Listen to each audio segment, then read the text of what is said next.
All right, got the Crown Vic up in the air here. I have to do motor mounts. These have only 4 bolts that hold them on. The passenger side looks like a real bitch to get to, but this driver side doesn't look too bad, so I'm gonna start with the easy one. Looks like, I've never done these before, so we're gonna kind of learn together here. Looks like you have 4 bolts holding these things on. You have 3 to the block, so boom, boom, boom. They appear to be 13 millimeters, like a lot of bolts on these cars. And then this one goes into the subframe, which you access from under the car. So I think I can get to 2 of these bolts behind my headers for these 2 mounting holes. And then I'll have to get under the car to get this one and this one.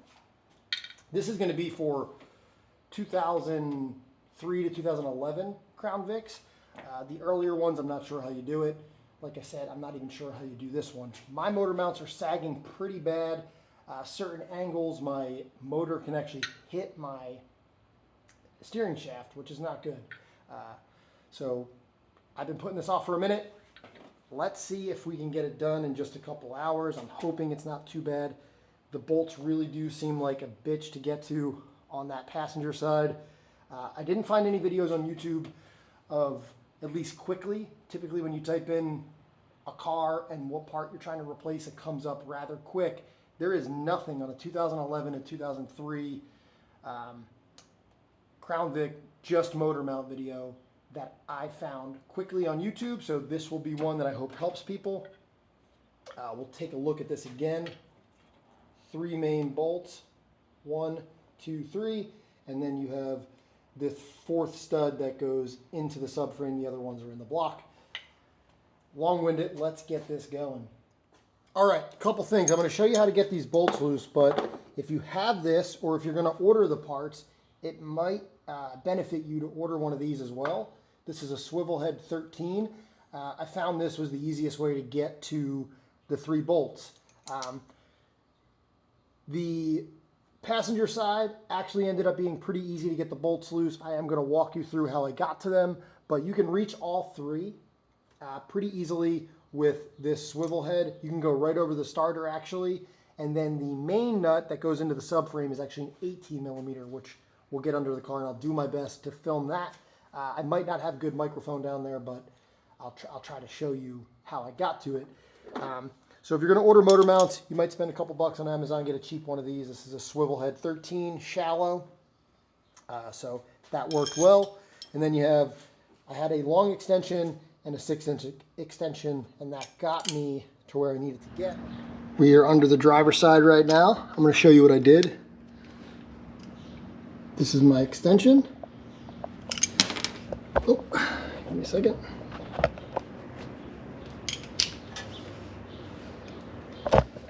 I went right under this power steering sensor, right between the filter, swiveled right onto my bolt, cracked it free. That side was done. Came over to this side, got my swivel under here. As you can see, fits perfect. Was able to get that bolt loose. And then last but not least, see that stud up there? This 18 millimeter came out of there. So I'm going to loosen the rest.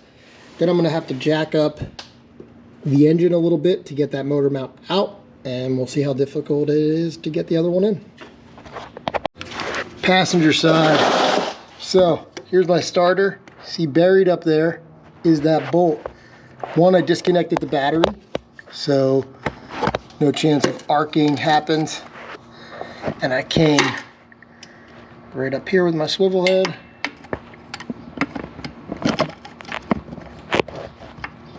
And there we go.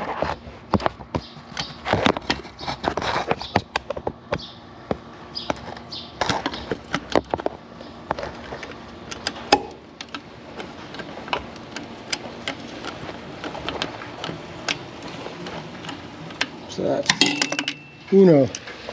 The other two I got right from behind this steering rack.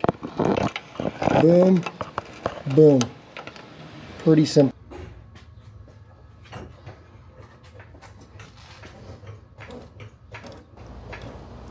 All right, easiest way to explain this.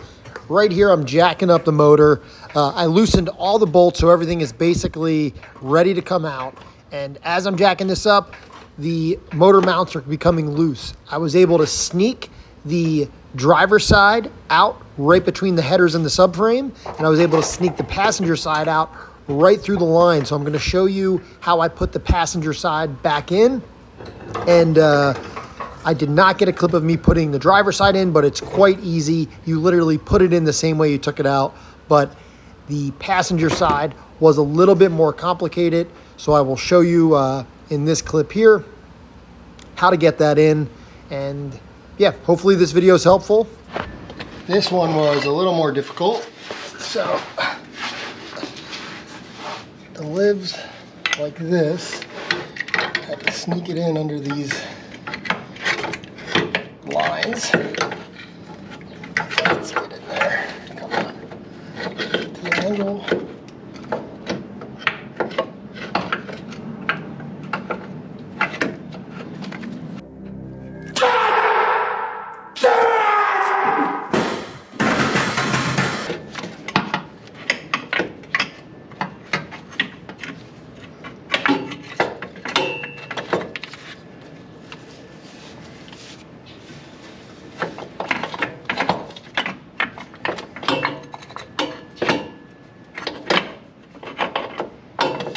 Alright, start to lower this bitch down a little bit.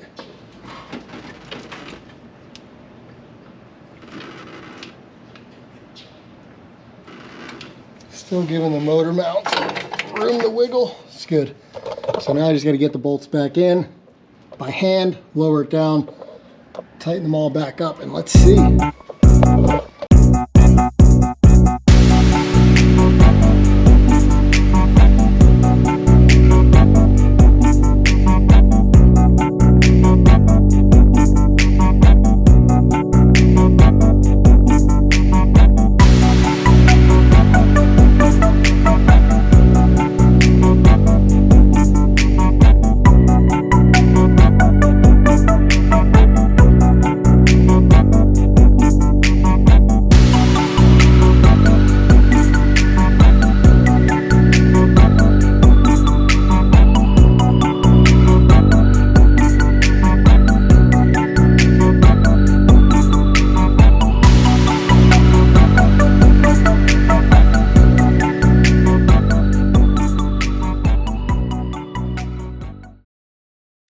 All right, I wanted to add a couple notes to this just to be clear. If you remove the oil filter from the driver's side, you can access both of those bolts from the top, and you could potentially do it without a swivel head.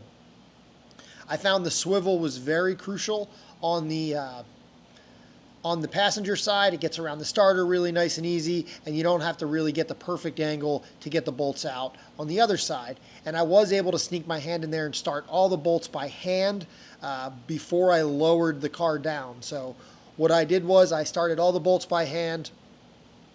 I lowered it down without the nut on that stud, and you'll see at the end of that video there, I was actually using my feet with the jack, and I had a pry bar, and I was prying the post to land in the subframe. So you have to kind of fight it a little bit because the rubber isn't the perfect shape to get the engine to just go right back into its spot. So if you have a friend, that would be helpful. If not, it's probably a 2-hour job for most people. Faster if you're proficient. I took my time and everything went really smooth. My car's super rusty. It is a Rust Belt car. If you're interested in this car some more, this is a 2003 Ford Crown Vic with a V1 Vortec supercharger, and I have a 5-speed manual transmission. I do have a mod list for this car. I also have other videos showing how I made this into a 5-speed and how you could do it yourself. I have more videos like this coming in the future. This was a quick one. This is how to change your motor mounts on a 2003 to 2011 Ford Crown Vic. Hopefully this was helpful. Thanks for watching.